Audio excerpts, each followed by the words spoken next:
केदारनाथ महाप्रलय। आज मैं आपको दिखाता हूं उस कयामत की रात की रूह सर्द कर देने वाली कहानी। आखिर कैसे उस महाप्रलय ने लोगों के अंदर दहशत भर दी। दोस्तों, वो समय था 2013 मई जून का, जब केदारनाथ के पट लोगों के लिए खुल जाते हैं। हर साल की तरह उस साल भी हजारों लोग वहां दर्शन करने आए। लोग वहां अपने कष्ट और दुख दर्द भुलाने आए थे, लेकिन उन्हें यह नहीं पता था कि उनका सामना एक महाप्रलय से होने वाला है, जो उनसे सब कुछ छीन लेगा। धीरे धीरे वो समय आ ही गया जिसकी लोगों ने कल्पना भी नहीं की होगी। 15 जून 2013 से केदारनाथ घाटी में भारी बारिश शुरू हुई। ऐसी बारिश वहां के लोगों ने पहले कभी नहीं देखी थी। 16 जून को भी बारिश जारी रही। इस दौरान केदारनाथ के आसपास के पहाड़ों पर झीलों में भारी मात्रा में पानी भर गया था और ग्लेशियर भी पिघलने लगे थे। केदारनाथ में तीर्थयात्रियों, पुजारियों समेत अन्य लोगों की भारी भीड़ थी और वे बारिश रुकने का इंतजार कर रहे थे। लेकिन किसी को यह खबर नहीं थी कि 16 जून की शाम में क्या होने वाला है। वो रात एक कयामत की रात होने वाली थी उनके लिए। लेकिन अभी तक कयामत की रात से अनजान थे लोग। केदारनाथ में शाम ढल चुकी थी और बारिश जारी थी। केदारनाथ के आसपास बहने वाली नदियां मंदाकिनी और सरस्वती उफान पर थी। खासकर मंदाकिनी की गर्जना डराने वाली थी। उसका स्रोत केदारनाथ के पास के पहाड़ पर चोराबाड़ी झील थी, जिसमें पानी लबालब भर गया था। केदारनाथ के आसपास पहाड़ों पर बादल फट रहे थे। सभी तीर्थयात्री केदारनाथ मंदिर के आसपास बने होटलों और धर्मशालाओं में आराम कर रहे थे। उस बारिश को लोग एक सामान्य बारिश समझकर एंजॉय कर रहे थे। पुजारी समेत अन्य स्थानीय लोग भी इस बात से अनजान थे कि केदारनाथ के लिए वो रात भारी गुजरने वाली थी। करीब 8:30 बजे केदारनाथ में पहली बार मौत के भयानक मंजर से लोगों का सामना हुआ। 2 दिनों से पहाड़ों पर ही रही भारी बारिश और बादल फटने से लैंडस्लाइड शुरू हो गए। केदारनाथ में 16 जून 2013 की रात में करीब 8:30 बजे लैंडस्लाइड हुआ और मलबे के साथ पहाड़ों में जमा भारी मात्रा में पानी तेज रफ्तार से केदारनाथ घाटी की तरफ बढ़ा और बस्ती को छूता हुआ गुजरा। तमाम बस्तियां और लोग उस मलबे में बह गए। जो बह गए सो बह गए, लेकिन इसमें कई लोग जो बाल बाल बच गए, वो जान बचाने के लिए इधर उधर भागने लगे। चारों तरफ हाहाकार मच गया। किसी का बच्चा उस प्रलय में बह गया तो किसी की बूढ़ी मां। ये सब इतनी तेज रफ्तार से हो रहा था कि लोग रो भी नहीं पा रहे थे। जहां भी कुछ समय पहले बाबा केदारनाथ की जय की गूंज थी, वहां अब रात के सन्नाटे में लोगों की चीखें गूंज रही थी। जान बचाने के लिए लोग होटलों व धर्मशालाओं की तरफ भागे। केदारनाथ मंदिर के आसपास बसा शहर चारों तरफ से गर्जना करती नदियों से घिर गया था। मौत के खौफ से लोग कुछ समझ नहीं पा रहे थे और वे सुबह का इंतजार करने लगे। लेकिन उन्हें क्या पता था कि उन्होंने सैलाब का पहला आघात झेला है।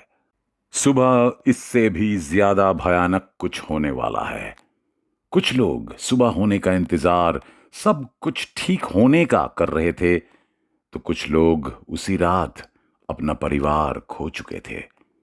खैर, वो भयानक रात बीत चुकी थी और समय था सुबह का 6:30। सुबह 6:30 बजे आया महाप्रलय। जी हां दोस्तों, रात भर केदारनाथ बस्ती के आसपास से गर्जना के साथ नदियां बहती रही। लोग बचने के रास्ते खोज रहे थे।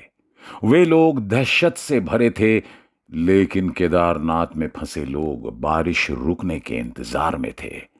रात भर लगातार बारिश होती रही।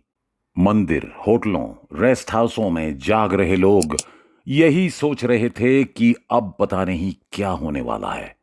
अचानक मंदाकिनी की भयानक गर्जना के बीच चोराबाड़ी ताल के एक तरफ के पत्थर का तटबंध जोरदार आवाज के साथ टूटा और कयामत आ गई।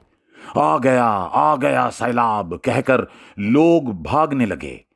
ताल का सारा पानी, मलबा, पत्थर, बड़ी बड़ी चट्टानों के साथ तेज गति से बहता हुआ केदारनाथ बस्ती को तहस नहस करता हुआ होटलों, घरों, रेस्ट हाउसों, दुकानों को मिट्टी में मिलाता निकल गया और पीछे सैकड़ों मौतों का ऐसा मंजर छोड़ गया जिसको देखने वालों की रूह कांप गई।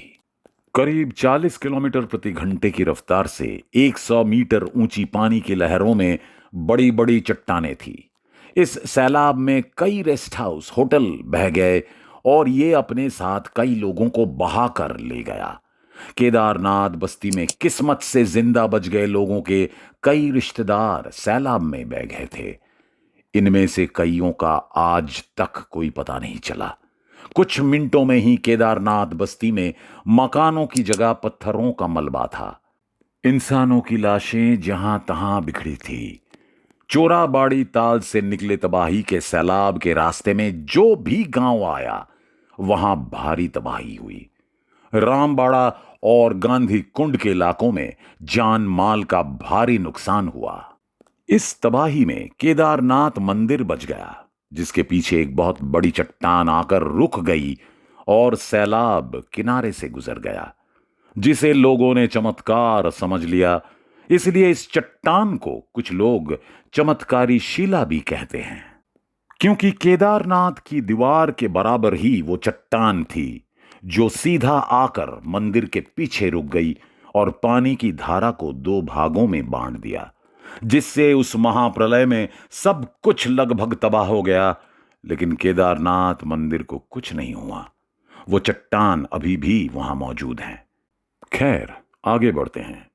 दोस्तों, 18 जून को जब मौसम साफ हुआ तब तक केदारनाथ कब्रिस्तान बन चुका था। 5 से 10 मिनट में केदारनाथ मिट्टी में मिल गया। आंखों के सामने लोगों के जिगर के टुकड़े बहते चले गए और सैलाब में न जाने कहां गायब हो गए।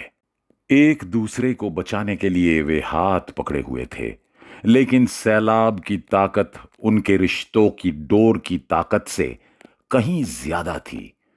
चंद मिनटों में सैकड़ों परिवार उजड़ गए। एक एक परिवार को कई कई लोग लापता हो गए। सैलाब मौत का तांडव करता गुजरा, लेकिन बारिश थमी नहीं। केदारनाथ में बचे खुचे जिंदा लोग बारिश रुकने और मौसम साफ होने का इंतजार करने लगे। खाना पानी कुछ नहीं था। 17 जून 2013 की सुबह में सैलाब आया और दिन रात बारिश होती रही।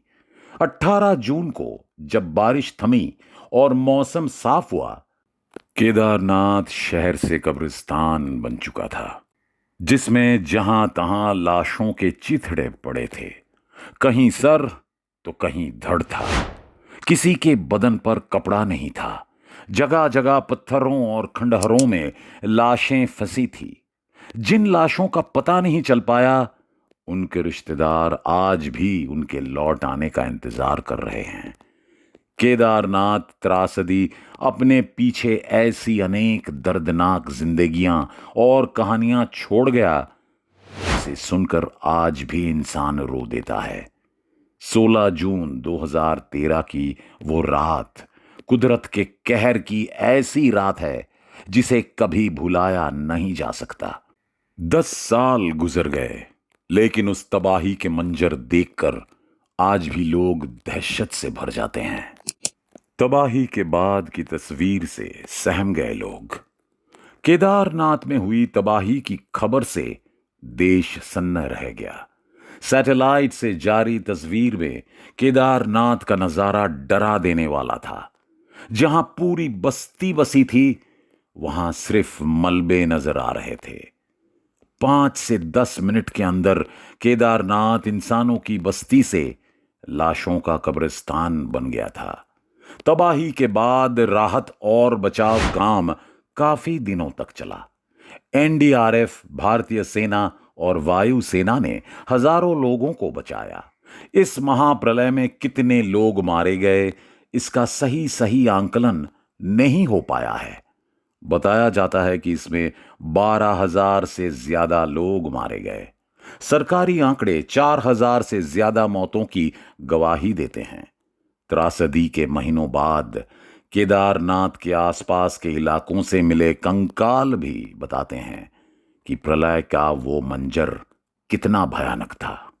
दोस्तों, ये थी दिल दहला देने वाली घटना, जिसने हजारों घर और परिवार तबाह कर दिए।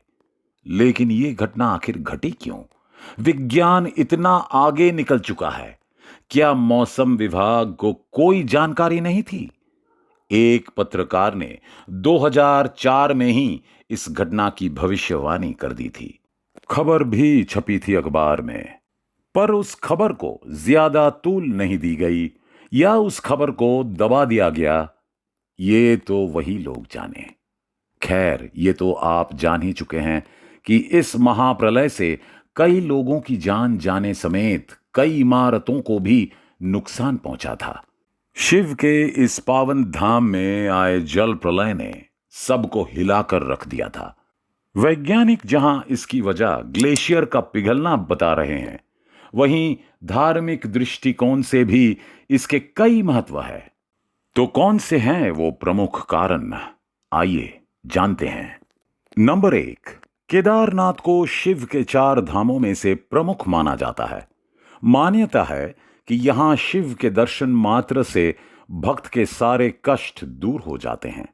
मगर भोलेनाथ की इस नगरी में आए जल सैलाब को लेकर कई धार्मिक ग्रंथों में अलग अलग तर्क दिए गए हैं। उनके मुताबिक इस प्रलय की वजह काली मां का रौद्र रूप रहा है। नंबर 2, बताया जाता है कि केदारनाथ में अचानक बाढ़ का कारण धारी माता का विस्थापन रहा है। दरअसल उत्तराखंड से 15 किलोमीटर दूर कालियासूर नामक स्थान में धारी देवी का मंदिर है। मान्यता है कि उनकी वहां स्थापना उत्तराखंड की रक्षा के लिए हुआ है। मगर जून 2013 के दिन सरकारी काम के चलते मूर्ति को थोड़ी देर के लिए वहां से हटाया गया था।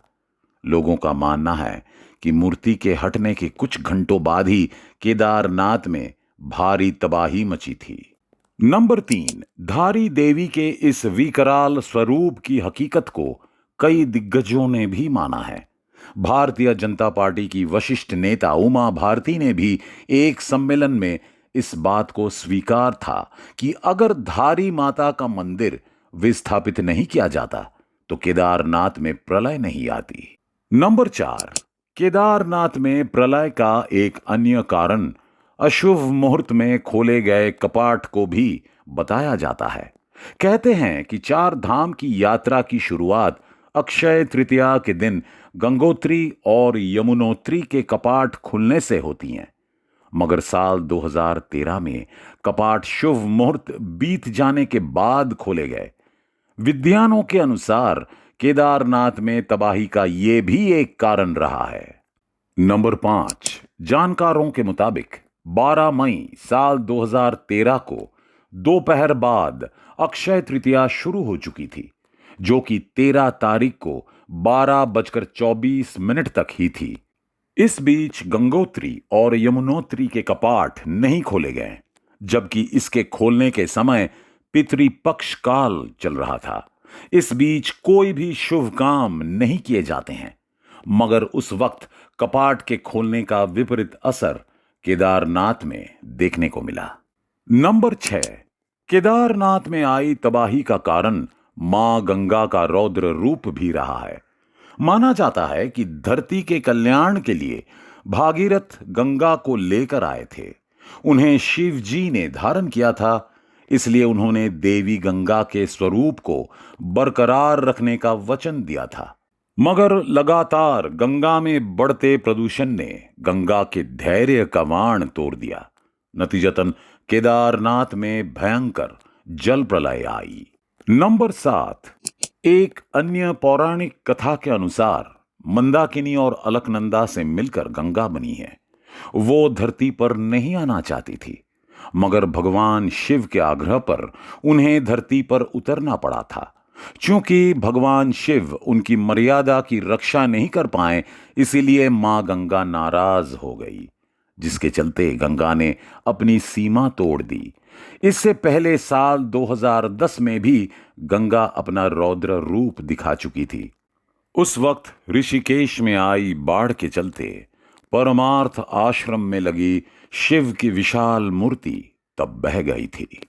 नंबर 8, जानकारों के मुताबिक केदारनाथ में आई तबाही की वजह धार्मिक मान्यताओं का कम होना है। उनके अनुसार ज्यादातर लोग केदारनाथ में भक्ति भावना की जगह घूमने के मकसद से आते हैं। कई लोग वहां अनैतिक कार्य भी करते हैं। इससे आहत होकर शिव जी ने विकराल स्वरूप धारण किया था। इसी की वजह से वहां तबाही आई थी। नंबर 9, केदारनाथ में आई बाढ़ को लेकर वैज्ञानिकों ने जानकारी दी थी कि उसकी वजह ग्लेशियर के एक बड़े टुकड़े का पिघलना है, जिसके चलते जल आवेग बढ़ा था। खैर, कारण कोई भी हो, हजारों परिवार जो तबाह हो गए, किसी की मां बह गई तो किसी का बेटा, वो तो वापस नहीं आ सकते। हम लोग सिर्फ वीडियो देखकर वो मंजर महसूस नहीं कर सकते जो उन लोगों ने 16 जून 2013 की रात महसूस किया होगा। वैसे आपको इनमें से कौन सा कारण सही लगता है? कमेंट करके जरूर बताएं, और ये भी बताएं कि आगे ऐसा कभी ना हो, उसके लिए क्या करना चाहिए। मिलते हैं अगले वीडियो में। नमस्कार।